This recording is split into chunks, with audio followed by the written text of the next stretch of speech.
Hello everyone, welcome to chemistry world. आज की इस वीडियो में हम लोग मेटल कार्बोनिल्स के बारे में बात करेंगे। इससे पहले ओएमसी के 3 लेक्चर आ चुके हैं, ये 4th लेक्चर है।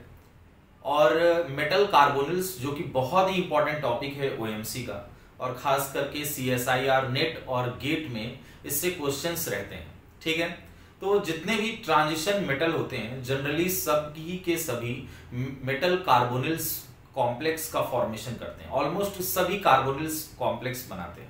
ठीक है, मेटल कार्बोनिल कॉम्प्लेक्स किसे कहते हैं? यानी जिसमें मेटल और कार्बन मोनोऑक्साइड एक साथ अटैच हो, यानी जिसमें carbon monoxide CO group as a ligand work करता हो और वो मेटल के साथ डायरेक्टली अटैच हो, तो उसे हम लोग मेटल कार्बोनिल्स बोलते हैं। ठीक है, यानी मेटल के साथ CO ग्रुप होना चाहिए, कार्बोनिल ग्रुप। अब ये कितने नंबर में अटैच है, ये तो मेटल के साथ जो कॉम्प्लेक्स बनता है उस बात पे डिपेंड करता है। लेकिन जो भी मेटल कार्बोनिल्स होते हैं वो 2 टाइप के होते हैं। एक होता है होमोलैप्टिक, ठीक है, और दूसरा होता है आपका हेट्रोलैप्टिक। ठीक है, होमोलैप्टिक एंड हेट्रोलैप्टिक। होमोलैप्टिक किसे कहते हैं? जिसमें सिर्फ और सिर्फ carbon monoxide as a ligand work करता हो। ठीक है, ओनली CO। ठीक है, सिर्फ और सिर्फ carbon monoxide as a ligand work करता हो। जैसे इसका एग्जांपल देख सकते हैं FeCO5, ठीक है, और आपका टंगस्टन CO6 हो गया। ठीक है, और इसके अलावा आपका हो गया निकेल CO4। ठीक, देखिए इस सब में क्या है, सिर्फ और सिर्फ carbon monoxide as a ligand work कर रहा है। हेट्रोलैप्टिक मेटल कार्बोनिल्स क्या होते हैं? जिसमें कार्बन मोनोऑक्साइड के अलावा भी अदर लिगेंड्स प्रेजेंट हो। ठीक है, कार्बन मोनोऑक्साइड हो, साथ ही साथ आपका अदर लिगेंड्स भी हो। ठीक है, जैसे सपोज दैट हम लोग बात करें क्रोमियम के साथ CO3 एंड PPH3 का होल थ्राइस। ठीक है, ये कॉम्प्लेक्स देखिए कि क्रोमियम के साथ 3 कार्बन मोनोऑक्साइड भी अटैच है और इसके अलावा 3 ट्राइफिनाइल फॉस्फीन भी अटैच है। ठीक है, यानी PPH3। ठीक, तो अदर लिगेंड भी जब कार्बन मोनोऑक्साइड के साथ अटैच हो जाता है तो उसको हम लोग हेट्रोलैप्टिक मेटल कार्बोनिल्स बोलते हैं। ठीक है, अब कुछ और इंपॉर्टेंट पॉइंट जो मेटल कार्बोनिल्स से रिलेटेड है वो ये है कि ऑलमोस्ट सभी के सभी 18 इलेक्ट्रॉन्स को फॉलो करते हैं। Almost metal carbonyls follow 18 electron rule. ठीक है, और जो फॉलो नहीं करेंगे वो फिर बाद में करने लगते हैं। ठीक है, यानी वो अनस्टेबल होते हैं और वो किसी ना किसी तरीके से अपने आप को स्टेबल बनाते हैं और वो 18 इलेक्ट्रॉन रूल को फॉलो करने लगते हैं। अब अपने आप को स्टेबल बनाने के लिए या जो 18 इलेक्ट्रॉन रूल फॉलो नहीं कर रहे हैं वो कैसे 18 इलेक्ट्रॉन रूल को फॉलो करेंगे, उसके 2 तरीके होते हैं। ठीक है, वो अब हम लोग देखते हैं। कुछ एग्जाम्पल देखते हैं जो 18 इलेक्ट्रॉन्स रूल को फॉलो कर रहे हैं, कुछ ऐसे मेटल कार्बोनिल्स। जैसे सबसे पहले इसी को देखते हैं FeCO5। तो याद होगा आप सभी को कि 18 इलेक्ट्रॉन रूल कैसे काउंट किया करते थे। आयरन जो है इसका आउटर मोस्ट सेल इलेक्ट्रॉन लेंगे तो ये आपका 8 ग्रुप में पाया जाता है। ठीक है, तो इसका आउटर मोस्ट सेल में 8 इलेक्ट्रॉन होंगे और कार्बन मोनोऑक्साइड 2 इलेक्ट्रॉन का कंट्रीब्यूशन करता है, तो 2 into 5, तो ये टोटल आपका कितना आ रहा है 18 इलेक्ट्रॉन। इसका मतलब है ये 18 इलेक्ट्रॉन को फॉलो कर रहा है। तो यही बात कही गई है कि मैक्सिमम सभी के सभी मेटल कार्बोनिल्स 18 इलेक्ट्रॉन को फॉलो करते हैं। एक और एग्जांपल देखते हैं MnCO5। ठीक है, तो मैग्नीज में आप देखेंगे मैग्नीज के आउटर मोस्ट सेल में आपके कितने इलेक्ट्रॉन होते हैं? मैग्नीज के आउटर मोस्ट सेल में 7 इलेक्ट्रॉन होते हैं। ठीक है, 7 ग्रुप का है। फिर उसके बाद कार्बन मोनोऑक्साइड 2 इलेक्ट्रॉन का कंट्रीब्यूशन करता है, तो 2 into 5, तो टोटल कितने हो गए 17 इलेक्ट्रॉन। तो अभी आप कहेंगे कि बात तो ये हुई थी कि मैक्सिमम सभी 18 इलेक्ट्रॉन को फॉलो कर रहे हैं, तो ये तो नहीं कर रहा है, इसके पास तो 17 इलेक्ट्रॉन है। तो MnCO5 जो है ना वो अनस्टेबल है। ठीक है, और इसके आउटर मोस्ट सेल में टोटल जो वैलेंस इलेक्ट्रॉन हो रहा है वो 17 हो रहा है। तो अपने आप को ये क्या करेगा, स्टेबल करेगा। तो स्टेबल करने के लिए यहां पर जो मेथड वो इस्तेमाल करेगा, ठीक है, वैसे 2 मेथड होते हैं। पहला जो मेथड इस्तेमाल ये कर रहा है, ठीक है, डाइमराइजेशन। ठीक है, मतलब वो डाइमर बनाएगा। ठीक, डाइमर कैसे बनाएगा? MnCO5 है तो ये हो जाएगा Mn2CO10। ठीक, यानी अब यहां पर अगर हम लोग देखें तो इसका स्ट्रक्चर कुछ इस तरीके से होगा कि मैग्नीज के बीच में एक बॉन्ड बन जाएगा और हर एक मैग्नीज से, ठीक है, 5 CO ग्रुप अटैच होंगे। ठीक है, इधर भी कितने अटैच हो गए आपके 5 CO ग्रुप। तो आप अगर एक मैग्नीज का काउंट करें इलेक्ट्रॉन, इसका वैलेंस इलेक्ट्रॉन, तो मैग्नीज, इस मैग्नीज को देखें 7 इलेक्ट्रॉन आउटर मोस्ट शेल में, 5 into 10, 5 into 2 10 हो गया, 7 plus 10, और मैग्नीज के बीच में जो ये बॉन्ड बन रहा है उसका एक इलेक्ट्रॉन लेंगे, ठीक है। तो ये हो गया आपका 18 इलेक्ट्रॉन ये फॉलो कर रहा है। आई बात समझ में? क्लियर, ठीक है। तो एक तरीका है डाइमेराइजेशन का, लेकिन अगर एक और एग्जांपल देखें तो बात ज्यादा क्लियर होगी। जैसे हमने लिया VCO6, ठीक है। तो वैनेडियम के आउटर मोस्ट शेल में कितने इलेक्ट्रॉन होते हैं? 5 होते हैं, और कार्बन मोनोऑक्साइड का आउटर मोस्ट शेल में 2 इलेक्ट्रॉन, यानी कार्बन मोनोऑक्साइड 2 इलेक्ट्रॉन का कंट्रीब्यूशन करेगा। 2 into 6 ये आपका हो रहा है 17 इलेक्ट्रॉन। तो हमारे पास तो एक मेथड है ना कि डाइमेराइजेशन कर सकते हैं, तो यहां पर भी हम VCO6 का डाइमेराइजेशन करके देखें तो ये हो जाएगा हमारे पास V2 और CO12, ठीक है। इस तरीके से होगा। थोड़ा सा इसको एक्सपेंड कर लेते हैं तो स्ट्रक्चर ज्यादा अच्छे समझ में आएगा। वैनेडियम और 6 CO ग्रुप लगे होंगे एक वैनेडियम के साथ, ठीक है। 1 2 3 4 5 and 6 इसी तरीके से इधर बना लेते हैं 1 2 3 4 5 and 6, ठीक है। तो क्या ये स्टेबल हुआ? नहीं, ये अभी भी स्टेबल नहीं हो पाएगा, यानी यहां पर ये डाइमेराइजेशन वाला मेथड इस्तेमाल नहीं कर सकता। क्यों नहीं कर सकता डाइमेराइजेशन वाला मेथड? क्योंकि अगर आप यहां पर वैनेडियम का कोऑर्डिनेशन नंबर चेक करें तो देखिए कितना हो गया, 1 2 3 4 5 6, और ये वाला वैनेडियम के साथ जो बॉन्ड बनाया हुआ है 7, यानी यहां पर ईच वैनेडियम का कोऑर्डिनेशन नंबर जो हो रहा है वो हो रहा है आपका 7, जो कि ज्यादा हो चुका है। मतलब मैक्सिमम 6 कोऑर्डिनेशन नंबर हो सकता है, लेकिन यहां पर कोऑर्डिनेशन नंबर 7 हो चुका है, जिसकी वजह से यहां पर क्या जनरेट हो जाएगा? रीजन आप लिख लीजिएगा कि स्टेरिक हिंड्रेंस आ जाएगा, और स्टेरिक हिंड्रेंस होने की वजह से यहां पर वो डाइमर नहीं बना सकता है, वो अनस्टेबल हो जाएगा। यहां पर ये अनस्टेबल है। आई बात समझ में? तो ये आखिर ये अपने 18 इलेक्ट्रॉन को पूरा कैसे करेगा? तो यहां पर वही बात कर रहा था कि दो मेथड होते हैं। एक मेथड होता है डाइमर बना करके, दूसरा मेथड ये होता है कि वो एक इलेक्ट्रॉन को एक्सेप्ट कर ले। जैसे सोडियम है, तो सोडियम क्या काम करेगा? एक इलेक्ट्रॉन को डोनेट करेगा, तो एक इलेक्ट्रॉन को डोनेट करके, एक इलेक्ट्रॉन उसने डोनेट किया, डोनेट करके वो किस में कन्वर्ट हो जाएगा? Na+ में। तो वो जो एक इलेक्ट्रॉन होगा वो VCO6 कॉम्प्लेक्स जो है वो एक्सेप्ट कर लेगा, ठीक है। यानी हम कह सकते हैं यहां पर इलेक्ट्रॉन एक्सेप्ट करके भी, इलेक्ट्रॉन कैप्चर करके भी वो अपने 18 इलेक्ट्रॉन को पूरा कर सकता है, और यहां पर जाकर के वो स्टेबल हो गया, ठीक है। टोटल आप देख रहे हैं पहले से ही 17 इलेक्ट्रॉन था, एक इलेक्ट्रॉन उसने एक्सेप्ट कर लिया, तो वो कितने इलेक्ट्रॉन हो गए? 18 इलेक्ट्रॉन हो गए, ठीक है। तो यहां से वो 18 इलेक्ट्रॉन रूल को फॉलो कर। नेक्स्ट एक एग्जांपल देखते हैं। कोबाल्ट है और उसके साथ 4 CO ग्रुप लगा हुआ है। तो कोबाल्ट 9th ग्रुप का है, यानी उसके आउटर मोस्ट शेल में 9 इलेक्ट्रॉन होंगे, प्लस कार्बन मोनोऑक्साइड 2 इलेक्ट्रॉन का डोनेशन कर रहा है, तो 4 into 2, यानी हो गया 8 + 9, ये आपका हो गया 17 इलेक्ट्रॉन। तो देखिए इसके पास भी 17 इलेक्ट्रॉन है, यानी 18 इलेक्ट्रॉन को फॉलो नहीं कर रहा है, मतलब ये अनस्टेबल है। तो अब ये अपने आप को स्टेबल करने के लिए, 18 इलेक्ट्रॉन फॉलो करने के लिए इसके पास दोनों तरीके हैं। यानी अगर आप इसका डाइमेराइजेशन कर दें, डाइमर बना लेगा, तो CO2 और ये हो जाएगा CO का 8, ठीक है। तो अब इसके बाद क्या हो गया? आप देख रहे होंगे कि इसने अपना 18 इलेक्ट्रॉन पूरा कर लिया और अब ये स्टेबल हो गया। तो डाइमर पर होकर के भी वो अपने आप को स्टेबल कर सकता है, और यहां से वो एक इलेक्ट्रॉन को क्या कर ले? इलेक्ट्रॉन एक्सेप्ट कर ले, ठीक है। एक इलेक्ट्रॉन अगर एक्सेप्ट कर ले, किसके जरिए से? मान लीजिए हम सोडियम को यहां रखें, ठीक है। तो इस कॉम्प्लेक्स के ऊपर फाइनली CO4 और इसके ऊपर -1 का चार्ज आ जाएगा, ठीक है। तो 17 तो पहले ही से थे, एक इलेक्ट्रॉन और एक्सेप्ट कर लेगा, तो टोटल कितने इलेक्ट्रॉन हो जाएंगे? 18 इलेक्ट्रॉन हो जाएंगे। तो दूसरा मेथड होता है इलेक्ट्रॉन कैप्चरिंग मेथड। क्लियर? तो ये मैंने जनरली इंट्रोडक्शन आपको दिया मेटल कार्बोनिल्स का कि कितने टाइप के होते हैं, ठीक है, और वो 18 इलेक्ट्रॉन को फॉलो करते हैं। नहीं करेंगे तो उनके पास दो मेथड है, डाइमेराइजेशन करने का और दूसरा इलेक्ट्रॉन कैप्चरिंग का मेथड है। क्लियर? आई बात आपको समझ के? और मोस्टली सभी ट्रांजिशन मेटल कार्बोनिल्स बनाते हैं। अब मेटल कार्बोनिल्स के बारे में और समझने के लिए हमें सबसे पहले कार्बन मोनोऑक्साइड को समझना पड़ेगा कि वो किस टाइप का लिगेंड है, ठीक है, जिसके बारे में हमने मॉलिक्यूलर ऑर्बिटल्स थ्योरी में काफी डिटेल में हमने बात की थी। पूरा एक लेक्चर ही कार्बन मोनोऑक्साइड के ऊपर है, आपको डिस्क्रिप्शन में लिंक मिल जाएगा, वहां से आप जाके देख सकते हैं। लेकिन फिर भी यहाँ पर हम लोग पहले कार्बन मोनोऑक्साइड के बारे में समझेंगे, उसका मॉलिक्यूलर ऑर्बिटल इलेक्ट्रॉनिक कॉन्फ़िगरेशन से उसके होमो और लूमो के बारे में जानेंगे, तब जाकर के मेटल कार्बोनिल कॉम्प्लेक्स को हम अच्छे ढंग से समझ सकते हैं। कार्बन मोनोऑक्साइड में देखते हैं टोटल कितने इलेक्ट्रॉन है। कार्बन का एटॉमिक नंबर होता है आपका 6, यानी 6 इलेक्ट्रॉन है। ऑक्सीजन के इलेक्ट्रॉन 8, मतलब टोटल आपके 14 इलेक्ट्रॉन है।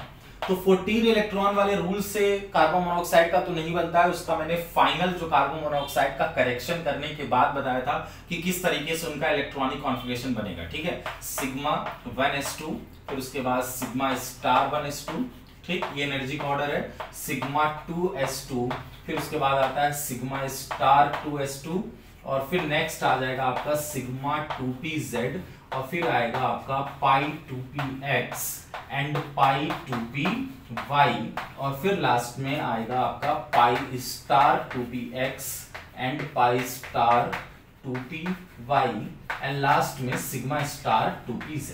ठीक है, स्टार वाले जितने हैं वो सब एंटी बॉन्डिंग मॉलिक्यूलर ऑर्बिटल हैं। अभी देखते हैं 14 इलेक्ट्रॉन फिल कर रहे थे, तो यहां तक 4 2 6 एंड 8 हो गया था, 10 11 12 13 14। ठीक है, अभी इसमें सबसे पहले आपको तो कार्बन मोनोऑक्साइड में ये बात पता होना चाहिए कि इसका होमो और लूमो कौन होता है, यानी हाईएस्ट ऑक्युपाइड मॉलिक्यूलर ऑर्बिटल। तो यहां पर सबसे इंपॉर्टेंट पॉइंट यही है कि कार्बन मोनोऑक्साइड का जो होमो होता है वो सिग्मा स्टार 2s2 होता है, यानी यही होता है हाईएस्ट ऑक्युपाइड मॉलिक्यूलर ऑर्बिटल, यानी यहां से इलेक्ट्रॉन डोनेट कर सकता है। और इनका जो लूमो होता है वो भी एक एंटी बॉन्डिंग मॉलिक्यूलर ऑर्बिटल है। देखिए पाई स्टार लगा और सिग्मा स्टार लगा है, यानी ये हो गया आपका LUMO, lowest unoccupied molecular orbital. तो आप देख रहे हैं अनऑक्युपाइड है, ठीक है, तो ये लूमो हो गया। ठीक, अब बात को समझने की कोशिश करिएगा कि कार्बन मोनोऑक्साइड में सिग्मा स्टार 2s2 होमो है और pi star 2px pi star 2py LUMO है। इससे हुआ क्या,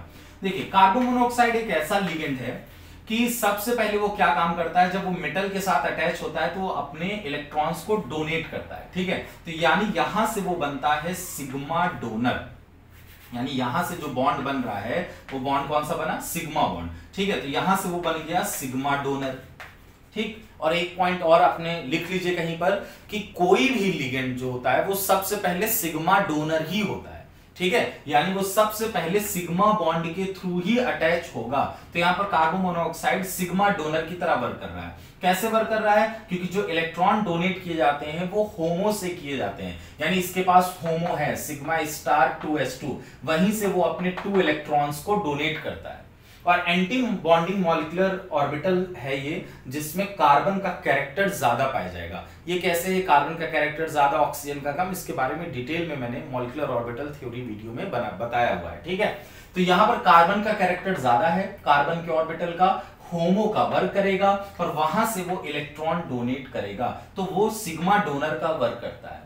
लेकिन जब वो इलेक्ट्रॉन डोनेट किया और मेटल्स के पास इलेक्ट्रॉन डेंसिटी बढ़ गई, और इलेक्ट्रॉन डेंसिटी बढ़ने की वजह से वो इलेक्ट्रॉन को सही ढंग से अपने पास रख नहीं पाया, तो वो कुछ इलेक्ट्रॉन्स को रिटर्न करेगा, इलेक्ट्रॉन्स को वापस करेगा। किसमें वापस करता है, देखो भाई, कार्बन मोनोऑक्साइड के पास एक लूमो भी है, pi star 2px and pi star 2py, तो वो उसी ऑर्बिटल में वापस करता है। ठीक है, तो ये जो वापस कर रहा है तो ये कहते हैं कि कौन सी बॉन्डिंग हो रही है, पाई बॉन्ड बन रहा है, यानी सिग्मा इलेक्ट्रॉन को तो उसने डोनेट किया, देखो सिग्मा वाले ऑर्बिटल से डोनेट कर रहा है ना, इसलिए वो सिग्मा डोनर कहलाया। ठीक है, अब वो क्या काम कर रहा है, पाई वाले ऑर्बिटल में मेटल के जरिए से जो इलेक्ट्रॉन दिए जा रहे हैं उनको एक्सेप्ट कर रहा है, इसलिए कार्बन मोनोऑक्साइड पाई एक्सेप्टर भी कहलाएगा। आई बात समझ में, यानी कार्बन मोनोऑक्साइड एक तरीके से बैक बॉन्डिंग कर रहा है, इसी को तो बोलते हैं बैक बॉन्डिंग। ठीक है, यानी जब मेटल उन इलेक्ट्रॉन्स को वापस रिटर्न करेगा कार्बन मोनोऑक्साइड के लूमो में, तो वहां से जो पाई बॉन्ड बन रहे हैं उन्हीं को हम लोग बोलते हैं बैक बॉन्डिंग। ठीक है, यही आपका कहलाता है बैक बॉन्डिंग। आई बात समझ में, तो यहां पर जो कार्बन मोनोऑक्साइड है वो दोनों टाइप का लिगेंड है, एक सिग्मा डोनर भी है वो, और साथ ही साथ वो क्या है आपका पाई एक्सेप्टर। ठीक है, सिग्मा डोनर वो किसके थ्रू है, सिग्मा स्टार 2s2 के थ्रू है, और पाई एक्सेप्टर किसके थ्रू है, पाई 2px भी है उसके पास, और साथ ही साथ क्या है पाई 2py, पाई स्टार 2py। ठीक है, यानी ये आपका सिग्मा डोनर और पाई एक्सेप्टर टाइप का लिगेंड है ठीक है, और इसके थ्रू वो क्या काम कर रहा है, बैक बॉन्डिंग। ठीक है, फिर से बैक बॉन्डिंग को समझिएगा, जो मेटल इलेक्ट्रॉन्स को वापस रिटर्न करता है कार्बन मोनोऑक्साइड के लूमो में, तो उसकी वजह से जो बॉन्डिंग होती है उसको हम लोग बोलते हैं बैक बॉन्डिंग। कौन सी बॉन्डिंग हो रही है, पाई। ठीक है, आई बात समझ में। अब ये जो बैक बॉन्डिंग है उसकी वजह से क्या चेंजेस आया, क्या दिक्कत हुई, क्या फायदा हुआ, और उन बैक बॉन्डिंग पर किन किन बातों का असर पड़ेगा, ये सारे टॉपिक सब हम लोग देखने जा रहे हैं। सपोज दैट कार्बन मोनोऑक्साइड किसी मेटल के साथ जुड़ा है, तो उसका पूरा मैं स्ट्रक्चर बनाता हूं, बात और समझ में आई कैसे से। कार्बन पे पॉजिटिव चार्ज और वो सबसे पहले सिग्मा बॉन्ड के थ्रू मेटल के साथ जुड़ गया। अब जब वापस ये मेटल इसको इलेक्ट्रॉन्स वापस कर रहा होगा, मतलब जब बैक बॉन्डिंग कर रहा होगा, तो उसी वक्त ये वाला जो बॉन्ड, एक बॉन्ड है, वो ब्रेक हो करके ऑक्सीजन पर आ जाएगा। ठीक है, तो आपको साफ साफ दिख रहा होगा कि मेटल और कार्बन के बीच में भी डबल बॉन्ड हो गया और ये हो गया। ठीक है, तो आपको दिख रहा है कि बैक बॉन्डिंग की वजह से मेटल और कार्बन के बीच में डबल बॉन्ड का कैरेक्टर आ गया है। ठीक है, डबल बॉन्ड का कैरेक्टर पाया गया। क्लियर? अगर सिर्फ और सिर्फ सिग्मा बॉन्डिंग हुई होती, ठीक है, और वो पाई इलेक्ट्रॉन को एक्सेप्ट नहीं किया होता, ठीक है, यानी वो पाई एक्सेप्टर ना होता, बैक बॉन्डिंग नहीं हुई होती, तो मेटल और कार्बन के बीच में ये डबल बॉन्ड का कैरेक्टर नहीं आता। यानी इस बैक बॉन्डिंग की वजह से मेटल और कार्बन के बीच में बॉन्ड ऑर्डर बढ़ चुका है। यानी पहले जो बॉन्ड ऑर्डर 1 था, अब इस बैक बॉन्डिंग की वजह से बॉन्ड ऑर्डर आपको 2 दिख रहा है कि नहीं दिख रहा है। ठीक है, यानी पूरी तरीके से 2 नहीं होता, लेकिन मैं बस यहां पर आपको समझाने के लिए बोल रहा हूं। यहां पर आपको देखिए बॉन्ड कितने दिख रहे हैं, 2, यानी बॉन्ड ऑर्डर बढ़ रहा है। आई बात समझ में? अब देखो रिजल्ट क्या निकला, यहां से आपको रिजल्ट याद रखना है कि मेटल और बैक बॉन्डिंग की वजह से मेटल और कार्बन के बीच का, और इधर कार्बन और ऑक्सीजन का, ठीक है, अगर बैक बॉन्डिंग बढ़ी, बैक बॉन्डिंग अगर इंक्रीज कर रहा है, तो मेटल और कार्बन के बीच का बॉन्ड ऑर्डर बढ़ेगा। और जो कार्बन और ऑक्सीजन के बीच में कितने बॉन्ड तुम्हें दिख रहे थे, 1 2 3, अभी कितने बॉन्ड दिख रहे हैं, 1 2। आई बात समझ में? तो उनके बॉन्ड के नंबर कम हो रहे हैं कि नहीं कम हो रहे हैं? इसका मतलब है कि इनका बॉन्ड ऑर्डर डिक्रीज कर रहा है।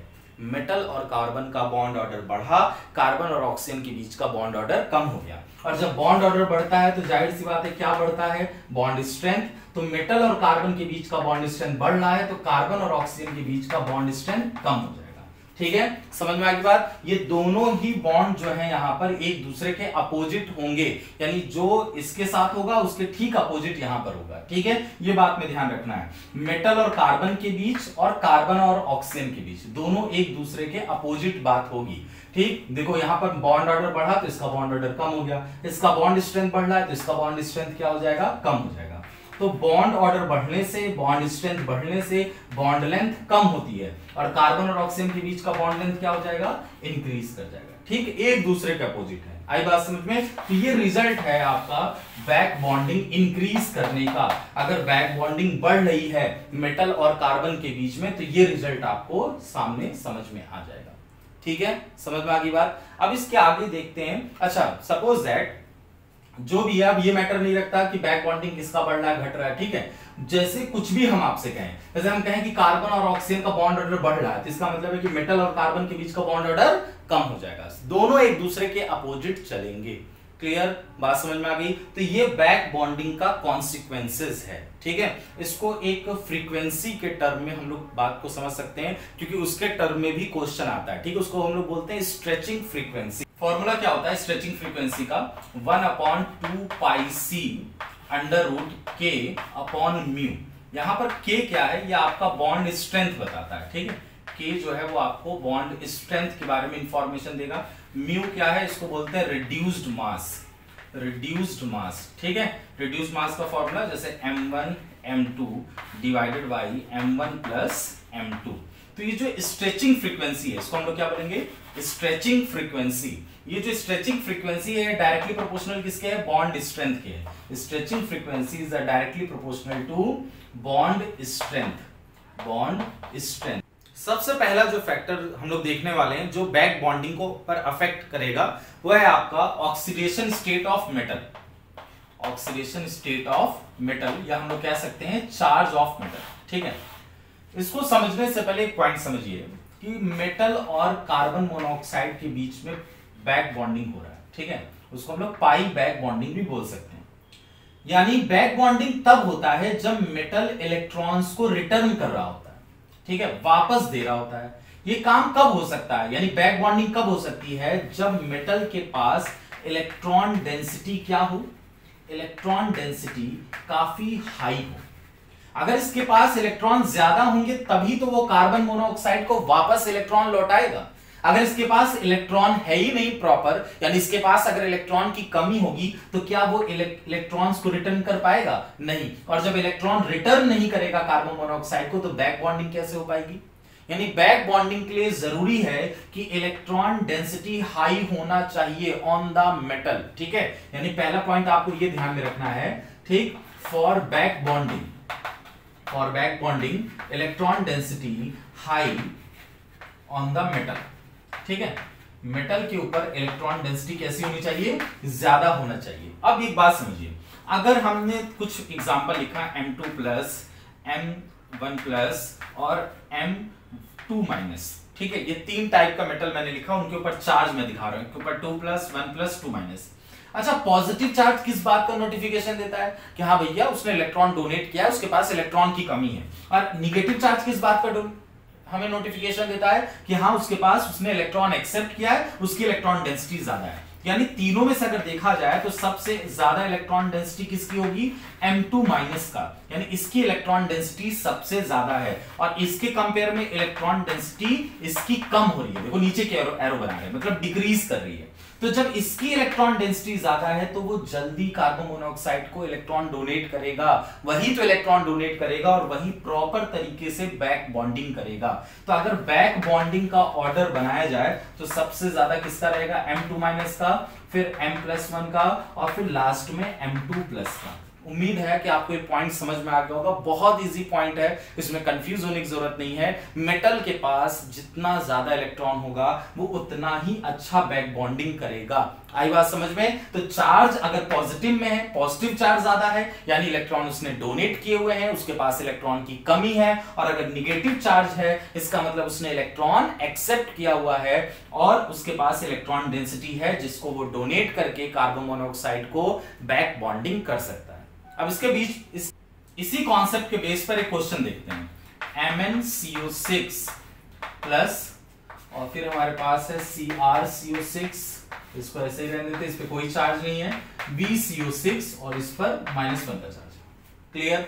तो सबसे पहले देखें कि मैग्नीज पर +1 का चार्ज, यहां क्रोमियम न्यूट्रल है और यहां वेनेडियम पर -1 का चार्ज है। तो आपको समझ में आ रहा होगा जिसके ऊपर निगेटिव चार्ज है उसकी इलेक्ट्रॉन डेंसिटी ज्यादा है। सपोज दैट इसको A कॉम्प्लेक्स मान लिया, इसको B और C, यानी हम कह सकते हैं कि यहां पर इलेक्ट्रॉन डेंसिटी हाई है।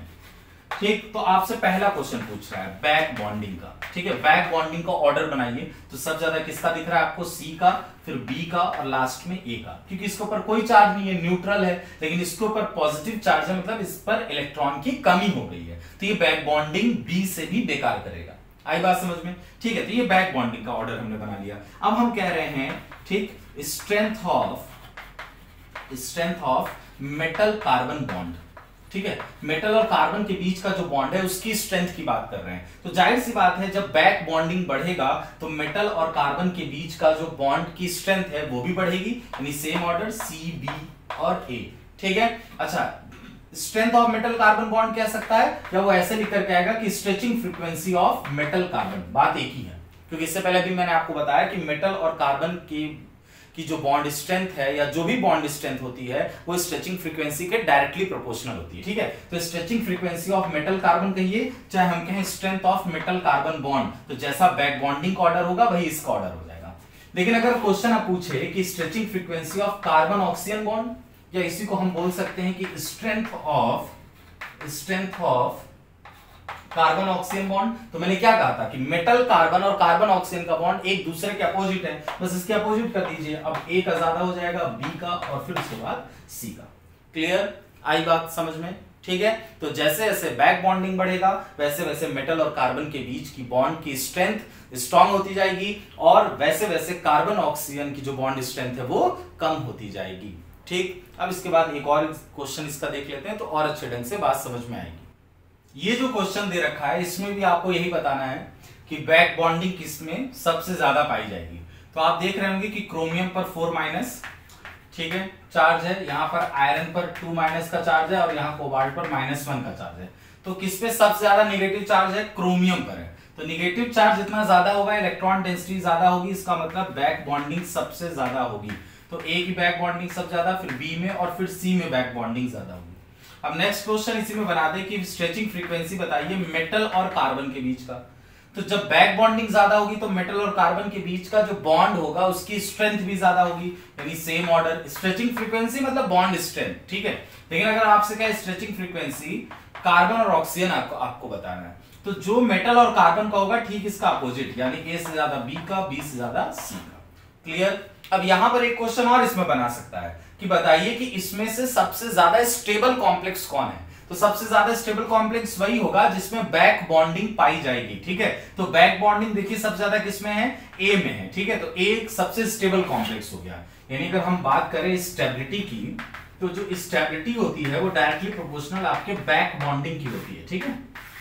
तो ये जो हमारा फैक्टर था कि ऑक्सीडेशन स्टेट ऑफ मेटल या चार्ज ऑन मेटल, तो इसके बेसिस पे यही पता चलता है कि मेटल की इलेक्ट्रॉन डेंसिटी जितनी ज्यादा होगी तो बैक बॉन्डिंग भी उतनी ज्यादा। फैक्टर है आपका नेचर ऑफ लिगेंड्स। ये जो फैक्टर है बहुत इंपॉर्टेंट है, ठीक है, कि कार्बन मोनोऑक्साइड के अलावा जो मेटल के साथ लिगेंड अटैच होते हैं उनका क्या रोल होगा, ठीक है। ये हम लोग अब देखें। अगला फैक्टर है आपका नेचर ऑफ लिगेंड, ठीक है। देखिए मैंने आपसे कहा था ना, दो टाइप का लिगेंड हो सकता है कि एक तो जो मेटल के साथ कार्बन मोनोऑक्साइड अटैच हुआ है यानी कार्बोनिल ग्रुप, और दूसरा जो है मेटल पर जो अनदर जो लिगेंड अटैच होगा, ठीक है, सीओ के अलावा। तो उस लिगेंड को हम लोग बोलते हैं स्पेक्टेटर लिगेंड। स्पेक्टेटर लिगेंड, ठीक है। ये जो स्पेक्टेटर लिगेंड होते हैं वो बैक बॉन्डिंग में पार्टिसिपेट नहीं करते हैं, ठीक है। ये पॉइंट आप लोग लिखते चलिएगा, कहीं लिख लीजिए एक पॉइंट कि ये जो स्पेक्टेटर लिगेंड है वो बैक बॉन्डिंग में मेटल के साथ पार्टिसिपेशन नहीं करेंगे। अब इन स्पेक्टेटर लिगेंड की वजह से मेटल और कार्बन मोनोऑक्साइड के बीच में जो बैक बॉन्डिंग हो रही है, ठीक है, इस पर क्या इफेक्ट पड़ेगा ये हमें देखना है। तो पहले हम देखेंगे कि ये स्पेक्टेटर लिगेंड का नेचर क्या हो सकता है, ठीक है। तो ये 3 टाइप से होते हैं। पहला टाइप जो है हम लोग बात कर रहे हैं strong sigma donor and week pi acceptor, ठीक है। पहले हर एक लिगेंड को हम समझ लेते हैं, फिर उसके बाद मैं समराइज करूंगा तो वहां से ज्यादा क्लियर में समझ में आएगा, ठीक है। कुछ ऐसे लिगेंड होते हैं जो स्ट्रॉन्ग सिग्मा डोनर है लेकिन वीक पाई एक्सेप्टर होते हैं। फिर से मैं उस बात को रिपीट कर रहा हूं कि कुछ जितने भी लिगेंड्स होते हैं सभी पहले सिग्मा डोनर ही होते हैं, फिर उसके बाद वो पाई डोनर, पाई एक्सेप्टर या जो भी हो, ठीक है। लेकिन सबसे पहले वो सिग्मा बॉन्ड तो बनाएंगे। तो ऐसे लिगेंड जो स्ट्रॉन्ग सिग्मा डोनर है, जैसे कुछ एग्जांपल दे रहे हैं, जैसे फॉस्फीन हो गया PS3, ठीक है, या PPS3 या PR3, ठीक है। ये सब किसके एग्जांपल हैं? स्ट्रॉन्ग सिग्मा डोनर के और वीक पाई एक्सेप्टर। ऐसे लिगेंड जो स्ट्रॉन्ग सिग्मा डोनर हैं और वीक पाई एक्सेप्टर हैं, उनसे बैक बॉन्डिंग पर क्या फर्क पड़ेगा। तो पहले समझते हैं कि स्ट्रॉन्ग सिग्मा डोनर और वीक पाई एक्सेप्टर का मतलब क्या होता है। सपोज दैट मेटल से कार्बन मोनोऑक्साइड लगा है, ठीक, और यहां पर हमारा लगा हुआ है PR3। क्लियर। ये आपका स्पेक्टेटर लिगेंड है और ये स्ट्रॉन्ग सिग्मा डोनर है। स्ट्रॉन्ग सिग्मा डोनर का मतलब है कि हाई अमाउंट में इलेक्ट्रॉन डोनेट करेगा मेटल को। देखिए मैंने 3 एरो बनाया है, ठीक है, यानी यहां पर नंबर ऑफ एरो बनाने का मतलब ये हुआ कि इलेक्ट्रॉन्स ज्यादा डोनेट कर रहा है, यानी इसके अंदर इलेक्ट्रॉन डोनेशन की एबिलिटी ज्यादा होगी। इलेक्ट्रॉन डोनेशन एबिलिटी हाई होगी, ठीक है, एज कंपेयर देन इलेक्ट्रॉन को एक्सेप्ट करने की, क्योंकि वो पाई एक्सेप्टर भी है। तो इनके पास एक ऑर्बिटल होता है, एंटी बॉन्डिंग ऑर्बिटल होता है, जिसमें वो इलेक्ट्रॉन को वापस मेटल से खींच सकते हैं, अपनी तरफ अट्रैक्ट कर सकते हैं, एक्सेप्ट कर सकते हैं। लेकिन क्योंकि ये वीक पाई एक्सेप्टर होंगे, इसीलिए जो एक्सेप्ट करने वाली एबिलिटी है वो कम होगी, यानी इनके अंदर इलेक्ट्रॉन एक्सेप्ट करने वाली जो एबिलिटी है वो क्या हो जाएगी आपकी, वो कम होगी, डिक्रीज करती है। क्लियर? यानी ये इलेक्ट्रॉन का डोनेशन ज्यादा करते हैं और उसके कंपेयर में मेटल से इलेक्ट्रॉन को कम अट्रैक्ट करेंगे, कम एक्सेप्ट करेंगे। तो यानी इसका रिजल्ट ये देखेंगे कि मेटल के ऊपर इलेक्ट्रॉन डेंसिटी बढ़ जाएगी और जिसकी वजह से बैक बॉन्डिंग भी बढ़ जाएगी। क्योंकि स्टार्टिंग में ही हम लोग बात कर लिए, बैक बॉन्डिंग ज्यादा होने का मतलब है कि मेटल के पास इलेक्ट्रॉन डेंसिटी बढ़ना है। यानी कुछ भी हो, आपको लास्ट में यही देखना है कि मेटल के पास इलेक्ट्रॉन ज्यादा है कि कम है। इससे जो भी लिगेंड अटैच हो रहा है वो मेटल के ऊपर इलेक्ट्रॉन डेंसिटी बढ़ा रहा है कि घटा रहा है, बस ये पॉइंट आपको समझना है। सीधे सीधे एक पॉइंट लिख लीजिए कि जो इलेक्ट्रॉन डेंसिटी बढ़ाएगा, ठीक है, वो बैक बॉन्डिंग को भी बढ़ा देगा और जो इलेक्ट्रॉन डेंसिटी को कम कर देगा वो बैक बॉन्डिंग को भी कम कर देगा। ये मेटल के ऊपर की बात कर रहा है। आई बात समझ में? तो यहां पर जो स्ट्रॉन्ग सिग्मा डोनर और वीक पाई एक्सेप्टर है उसका मतलब ही यही है कि वो मेटल के ऊपर इलेक्ट्रॉन डेंसिटी को बढ़ा देगा। आई बात समझ में? तो ये पहले टाइप का स्पेक्टेटर लिगेंड हो गया। अब दूसरा किस टाइप का हो सकता है कि वो वीक सिग्मा डोनर हो और स्ट्रॉन्ग पाई एक्सेप्टर। नेक्स्ट है weak sigma donor but strong pi acceptor. ठीक है, इसका क्या मतलब हुआ, पहले स्ट्रक्चर समझ लीजिए। जैसे मेटल और कार्बन मोनोऑक्साइड है, ठीक, और इसके साथ कोई लिगेंड अटैच है, तो एक्सेप्ट करने की टेंडेंसी ज्यादा है और डोनेट करने की टेंडेंसी कम है। तो देखो, जो डोनेट करने वाला मैंने बनाया है उसकी टेंडेंसी, मतलब एक एरोस दिखा रहे हैं, मतलब उसकी टेंडेंसी कम है, और एक्सेप्टेंस वाली जो टेंडेंसी है वो ज्यादा है। यानी हम कह सकते हैं इलेक्ट्रॉन एक्सेप्टिंग टेंडेंसी ज्यादा होती है और इलेक्ट्रॉन डोनेटिंग एबिलिटी जो होती है वो कम होती है। ठीक है, तो जब डोनेशन वाली एबिलिटी कम है यानी और मेटल से इलेक्ट्रॉन निकालने वाली एबिलिटी ज्यादा है, तो ये स्पेक्टेटर लिगेंड क्या काम करेंगे कि इस मेटल की इलेक्ट्रॉन डेंसिटी को क्या कर देंगे, कम कर देंगे। तो जब मेटल की इलेक्ट्रॉन डेंसिटी कम हो जाएगी तो क्या वो बैक बॉन्डिंग प्रॉपर कर पाएगा, नहीं कर पाएगा, यानी बैक बॉन्डिंग भी कम हो जाएगा। जैसे इसका कुछ एग्जांपल देखते हैं। जैसे आपका P हो गया और हमने लगा दिया PF3, ठीक है, फॉस्फोरस ट्राइफ्लोराइड। तो आपको दिख रहा है कि फ्लोरीन जो है वो ज्यादा इलेक्ट्रोनेगेटिव है ना, तो जब ज्यादा इलेक्ट्रोनेगेटिव है तो इसकी वजह से वो इलेक्ट्रॉन को अट्रैक्ट करने की टेंडेंसी ज्यादा रखेगा। जैसे हमने लिखा PCF3 का होल थ्राइस। तो इसमें देखिए आपका जो फ्लोरीन लगा हुआ है उसकी वजह से क्या काम हो रहा है कि एक्सेप्टेंस वाली जो टेंडेंसी है वो इंक्रीज कर जा रही है। तो ऐसे लिगेंड्स को हम लोग बोलते हैं weak sigma donor but strong pi acceptor.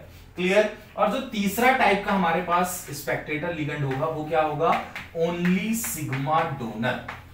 ठीक है, जो सिर्फ और सिर्फ सिग्मा इलेक्ट्रॉन डोनेट करते हैं। जैसे सपोज दैट अमोनिया हो गया आपका, और क्या हो गया, NR3 वगैरह हो गया। ये सब क्या है, सिर्फ सिग्मा इलेक्ट्रॉन डोनेट करने काम करते हैं, क्योंकि इनके पास कोई भी खाली ऑर्बिटल नहीं होता है जिसमें वो इलेक्ट्रॉन को दोबारा एक्सेप्ट कर सके। आई बात समझ में? जैसे NH3 लगा हुआ है स्पेक्टेटर लिगेंड के तौर पर, और मेटल है और कार्बन मोनोऑक्साइड।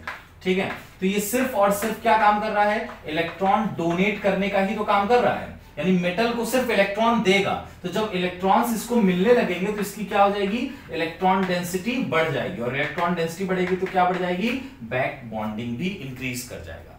तो हमारे पास स्पेक्टेटर लिगेंड तीन टाइप का है, strong sigma donor, weak sigma donor और ओनली सिग्मा डोनर। ठीक है, जो स्ट्रॉन्ग सिग्मा डोनर होगा वो वीक पाई एक्सेप्टर होगा, जो वीक सिग्मा डोनर होगा वो स्ट्रॉन्ग पाई एक्सेप्टर होगा। ठीक है, तीनों को मैंने क्लियरली आपको समझा दिया है। सब कुछ फिर से एक ही बात पे डिपेंड करेगा कि मेटल के पास इलेक्ट्रॉन डेंसिटी कैसी है, ज्यादा है कि कम है। जो भी लिगेंड्स इलेक्ट्रॉन डेंसिटी को बढ़ाने का काम करेंगे वो बैक बॉन्डिंग को भी बढ़ाएंगे, और जो लिगेंड्स इलेक्ट्रॉन डेंसिटी को कम करने का काम करेंगे वो बैक बॉन्डिंग को भी कम करेंगे। क्लियर? अब यहां पर एक क्वेश्चन ये क्रिएट हो रहा है कि नाइट्रोजन और फास्फोरस तो सेम ग्रुप के हैं, ठीक है, 5th A ग्रुप के यानी 15th ग्रुप के, तो नाइट्रोजन यानी जो अमोनिया है वो सिर्फ सिग्मा डोनर का काम कर रहा है, लेकिन जो फॉस्फीन है जो स्टार्टिंग में मैंने बताया ये सिग्मा डोनर भी है और साथ ही साथ क्या है, पाई एक्सेप्टर भी है। ठीक, तो अब यहां पर यही क्वेश्चन क्रिएट होगा कि आखिर ऐसा क्यों कि ये सिग्मा डोनर भी है और पाई एक्सेप्टर, ये सिर्फ और सिर्फ सिग्मा डोनर है। क्लियर? तो अब इसका आंसर जानते हैं। क्वेश्चन मैंने लिख दिया है कि अमोनिया सिर्फ सिग्मा डोनर का काम करता है, लेकिन फॉस्फीन सिग्मा डोनर और पाई एक्सेप्टर दोनों का काम करता है। ऐसा क्यों? तो सबसे पहले जानिए कि जो नाइट्रोजन है उसकी इलेक्ट्रोनेगेटिविटी फास्फोरस के कंपेयर में तो ज्यादा होती है। जब इलेक्ट्रोनेगेटिविटी ज्यादा होगी, स्टेबिलिटी इंक्रीज कर जाएगी, और जब स्टेबिलिटी बढ़ेगी तो एनर्जी क्या होगी, वो डिक्रीज कर जाएगी। आई बात समझ में? और इसके कंपेयर में फास्फोरस की इलेक्ट्रोनेगेटिविटी क्या है, कम है, तो इसकी स्टेबिलिटी कम होगी और इसकी एनर्जी जो होगी वो बढ़ जाएगी। ठीक है, मतलब क्या है, हम समझाते हैं आपको। जैसे देखिए, फॉस्फीन का फास्फोरस और हाइड्रोजन के केस में हम आपको दिखा रहे हैं इसका सिग्मा बॉन्ड कि इसकी एनर्जी ज्यादा होगी और नाइट्रोजन वाले की एनर्जी कम होगी। तो सबसे नीचे हमने इसका ऑर्बिटल बनाया, उसके कंपेयर में इसका ऑर्बिटल ज्यादा है। ठीक है, तो ये सिग्मा सिग्मा हमने बना लिया। ठीक, तो इनका ये बॉन्डिंग मॉलिक्यूलर ऑर्बिटल है, तो इनका एंटी बॉन्डिंग भी तो होगा, यानी सिग्मा स्टार पीएच। ठीक, यहां पर, और सबसे ऊपर सिग्मा स्टार एनएच। ठीक, क्योंकि जो जितना कम होगा उसका एंटी बॉन्डिंग की एनर्जी उतनी ही ज्यादा होगी। तो आपको किसकी एनर्जी सबसे ज्यादा दिख रही है? हमें सबसे ज्यादा एनर्जी किसकी दिख रही है? सिग्मा स्टार नाइट्रोजन वाले की, यानी इस ऑर्बिटल की एनर्जी सबसे ज्यादा है। और क्योंकि एंटी बॉन्डिंग मॉलिक्यूलर ऑर्बिटल है, तो यही तो क्या बनेगा हमारा, लूमो बनेगा, यानी इसी में तो वो इलेक्ट्रॉन एक्सेप्ट करने का काम करेगा। ठीक है, और फास्फोरस वाले के केस में ये लूमो है, लूमो से ही तो इलेक्ट्रॉन एक्सेप्ट किया जाता है। अब मान लीजिए मेटल है। ठीक, मेटल को अगर इलेक्ट्रॉन डोनेट करना हो तो किसको डोनेट करेगा? ठीक है, किसको आसानी से डोनेट कर सकता है, सिग्मा स्टार पीएच वाले को कि सिग्मा स्टार एनएच वाले को? कौन उसके पास पड़ेगा इसके एनर्जी लेवल से? तो आप देख रहे हैं कि एनर्जी लेवल का जो गैप है वो फास्फोरस वाले के साथ कम है, यानी मेटल उसमें इलेक्ट्रॉन को डोनेट कर सकता है। यानी हम इसको इस तरह कह सकते हैं कि फास्फोरस यानी फॉस्फीन जो है मेटल में से इलेक्ट्रॉन निकाल सकता है, एक्सेप्ट कर सकता है। क्यों? क्योंकि उनकी एनर्जी गैप कम है। लेकिन सिग्मा स्टार एनएच का जो आप देख रहे हैं अमोनिया का, उसका लूमो और मेटल के बीच में काफी ज्यादा गैप है, जिसकी वजह से मेटल इलेक्ट्रॉन्स डोनेट नहीं कर सकता है।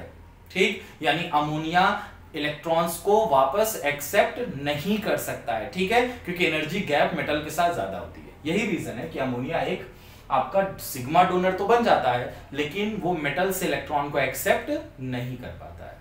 क्लियर? अब कुछ क्वेश्चन हम लोग देखेंगे। फॉस्फीन वाले जितने भी लिगेंड्स होते हैं उनमें डोनर एबिलिटी किसकी ज्यादा होती है, किसकी कम होती है? हमें इन तीनों में बताना है कि किस फॉस्फीन की डोनर एबिलिटी सबसे ज्यादा है। ठीक है, तो इसको अलग अलग ऐसे बना लेते हैं, ज्यादा समझ में आएगा। यानी अगर ये स्पेक्टेटर लिगेंड मेटल के साथ कनेक्ट हो तो कौन सा लिगेंड मेटल को ज्यादा इलेक्ट्रॉन डोनेट करेगा, कौन सा लिगेंड मेटल की इलेक्ट्रॉन डेंसिटी को ज्यादा बढ़ाएगा। ठीक है, और कौन ज्यादा कम कर देगा। अगर आप इसको देखें तो इस फास्फोरस से एल्काइल ग्रुप यानी मिथाइल मिथाइल लगा हुआ है, तो मिथाइल कौन सा ग्रुप होता है, प्लस आई का काम करता है, यानी तीन तीन प्लस आई लगे हुए हैं। प्लस आई का मतलब होता है इलेक्ट्रॉन रिलीजिंग ग्रुप, यानी ये मिथाइल फास्फोरस को इलेक्ट्रॉन दे रहे हैं। ठीक है, यानी यहां पर फास्फोरस की इलेक्ट्रॉन डेंसिटी को ये क्या काम कर रहे हैं, बढ़ाने का काम कर रहे हैं। यहां पर आप देखेंगे कि ऑक्सीजन लगा हुआ है और साथ में मिथाइल ग्रुप लगा है, तो ऑक्सीजन की इलेक्ट्रोनेगेटिविटी ज्यादा होती है, यानी यहां पर ये माइनस आई का काम करेंगे, यानी ये फास्फोरस से इलेक्ट्रॉन निकालने का काम करेंगे, यानी यहां पर इलेक्ट्रॉन डेंसिटी क्या हो रही है, डिक्रीज कर रही है। और आप यहां पर देखिए तीसरे वाले में PF3 में तो फ्लोरीन लगा है और फ्लोरीन की तो इलेक्ट्रोनेगेटिविटी बहुत ज्यादा होती है, यानी ये भी माइनस आई का काम कर रहे हैं। और माइनस आई क्या होता है, इलेक्ट्रॉन विड्राइंग ग्रुप, यानी इलेक्ट्रॉन निकालने का काम कर रहे हैं। फास्फोरस में से इलेक्ट्रॉन निकाल ले जाएंगे, यानी उनकी भी इलेक्ट्रॉन डेंसिटी को वो कम कर देंगे। तो जिस लिगेंड की इलेक्ट्रॉन डेंसिटी कम हो जाएगी वो क्या डोनेट कर पाएगा, यानी उसकी डोनर एबिलिटी भी कम हो रही है। तो सबसे ज्यादा डोनर एबिलिटी किसकी होगी, PMe3 की। और इन दोनों में अगर कंपेयर करें, क्योंकि दोनों की इलेक्ट्रॉन डेंसिटी ज्यादा हो रही है, लेकिन फ्लोरीन का माइनस आई इफेक्ट ज्यादा होता है, इसलिए इसकी इलेक्ट्रॉन डेंसिटी कम भी ज्यादा होगी, इसलिए इसकी डोनर एबिलिटी सबसे कम पाई जाएगी। ठीक है, आई होप आपको बात समझ में आ रही होगी। बस हमें यह देखना है कौन इलेक्ट्रॉन डेंसिटी को बढ़ा रहा है और कौन इलेक्ट्रॉन डेंसिटी को कम कर रहा है। जो इलेक्ट्रॉन डेंसिटी को बढ़ाएगा वो डोनर एबिलिटी बढ़ेगी और उसी के साथ साथ बैक बॉन्डिंग भी बढ़ जाए। सबसे पहले ये वाला क्वेश्चन देखते हैं। इसमें आपको बताना है डोनर एबिलिटी किसकी ज्यादा होगी, किस लिगेंड की। तो देखिए 3 एल्काइल ग्रुप लगे हुए हैं। एल्काइल ग्रुप क्या होता है? प्लस आई, इलेक्ट्रॉन रिलीजिंग ग्रुप है। यहाँ फिनाइल ग्रुप लगा हुआ है। फिनाइल ग्रुप मतलब बेंजीन रिंग। तो बेंजीन रिंग में जो कार्बन्स लगे होते हैं वो डबल बॉन्डेड कार्बन होते हैं, यानी उनकी इलेक्ट्रोनेगेटिविटी थोड़ी ज्यादा होती है।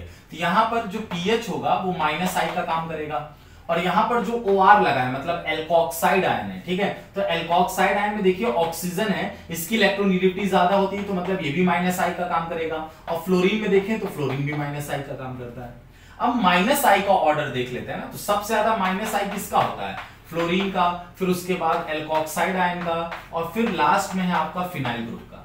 तो जिसका -I सबसे ज्यादा होगा, जाहिर सी बात है उसकी डोनर एबिलिटी सबसे कम होगी, ठीक है। तो सबसे कम ये हो जाएगा। तो इस तरीके से ये आपका ऑर्डर हो गया। क्लियर? -I ज्यादा मतलब इलेक्ट्रॉन ज्यादा अपनी तरफ अट्रैक्ट करेगा, जिसकी वजह से फास्फोरस पर इलेक्ट्रॉन डेंसिटी कम हो जाएगी, जिससे वो इलेक्ट्रॉन्स डोनेट नहीं कर पाएगा, डोनर एबिलिटी कम हो जाएगी। इसमें ऑर्डर देख लेते हैं, ये एक अच्छा एग्जांपल आपके लिए अच्छा क्वेश्चन रहेगा। CY का मतलब होता है साइक्लोहेक्साइल ग्रुप लगा हुआ है, ठीक है। ये ET यानी इथाइल ग्रुप लगा है, Me यानी मिथाइल ग्रुप है। तो देखो साइक्लोहेक्साइल ग्रुप है, ये है, ठीक है। तो इसके पास देखिए कार्बन्स के नंबर ज्यादा हैं, और इसकी वजह से इलेक्ट्रॉन रिलीजिंग जो इनका फैक्टर होता है वो भी बढ़ जाता है, यानी ये ज्यादा इलेक्ट्रॉन रिलीज करेगा, मतलब +I का काम कर रहा है। इथाइल ग्रुप है, ये भी +I का काम कर रहा है, लेकिन इसमें 2 कार्बन है। ये भी +I का काम कर रहा है, इसमें 1 कार्बन है। ये -I हो गया, ये भी -I, OMe लगा है, एल्कोक्साइड आयन है, ऑक्सीजन की इलेक्ट्रोनेगेटिविटी ज्यादा होती है। यहाँ पर भी O लगा है, लेकिन साथ ही साथ पीएच यानी डबल बॉन्डेड वाले कार्बन होंगे, बेंजीन रिंग, तो ये भी -I शो करेगा, और क्लोरीन की इलेक्ट्रोनेगेटिविटी भी ज्यादा है, ये भी -I का काम करेंगे। आई बात समझ में? तो यहां पर अगर ऑर्डर बनाया जाए तो देखा जाए तो +I का ऑर्डर साइक्लोहेक्साइल का ज्यादा होता है, फिर इथाइल का, फिर मिथाइल का, यानी जैसे जैसे नंबर ऑफ कार्बन्स बढ़ते हैं इलेक्ट्रॉन रिलीजिंग ग्रुप भी बढ़ेगा। तो इलेक्ट्रॉन रिलीजिंग ग्रुप बढ़ने का मतलब है इलेक्ट्रॉन डोनेशन की जो एबिलिटी है वो भी बढ़ जाएगी। अब इसमें डिसाइड करते हैं, तो आप देखेंगे कि यहाँ पर क्लोरीन लगा है, ठीक है, और क्लोरीन की इलेक्ट्रोनेगेटिविटी काफी ज्यादा है, तो इस वजह से इसका -I भी ज्यादा है, और इसको सबसे लास्ट में रखा जाएगा, ठीक है। तो अब आप कहोगे कि इसको क्यों नहीं फिर कर रहे हैं? OMe, ऑक्सीजन की इलेक्ट्रोनेगेटिविटी तो क्लोरीन से भी ज्यादा होती है, लेकिन आप देखेंगे ऑक्सीजन के साथ मिथाइल ग्रुप भी लगा हुआ है, तो ये जो मिथाइल ग्रुप होता है वो इलेक्ट्रॉन रिलीजिंग ग्रुप का भी काम करता है, लेकिन यहाँ पर कोई इलेक्ट्रॉन रिलीजिंग ग्रुप नहीं है, प्योर क्लोरीन है, यानी सिर्फ और सिर्फ -I का काम करेगा, जिससे इसकी इलेक्ट्रॉन डेंसिटी सबसे कम हो जाएगी, और इसकी डोनर एबिलिटी भी सबसे कम होगी। क्लियर? तो ये था आपका मेटल कार्बोनिल्स, ठीक है। अभी मेटल कार्बोनिल्स में और भी पार्ट है, यानी इसके रिएक्शंस कैसे होते हैं वो सब भी हमें देखना है, और इससे रिलेटेड इसकी स्पेक्ट्रोस्कोपी क्या है, IR स्पेक्ट्रोस्कोपी क्या डेटा वगैरह होता है, उसके बारे में भी हमें स्टडी करनी है, ठीक है। लेकिन आज के लिए इतना काफी है। आई होप आपको बात समझ में आई होगी।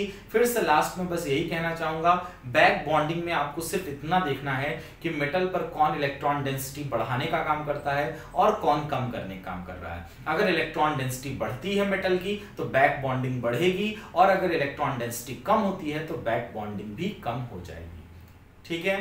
तो इसे ज्यादा से ज्यादा शेयर करें, और आपका जो जून CSIR नेट है वो तो बिल्कुल करीब है, तो आप ज्यादा से ज्यादा टाइम जो है आपका क्या है वो रिवीजन में ही लगाइए। जो आप पढ़ चुके हैं उसी को रिवाइज करिए, और जो प्रीवियस ईयर के क्वेश्चंस हैं उनको ही ट्राई करिए। अब नया पढ़ने का वक्त नहीं है। फिर साथ ही साथ हम लोग तैयारी करेंगे आपका CSIR नेट दिसंबर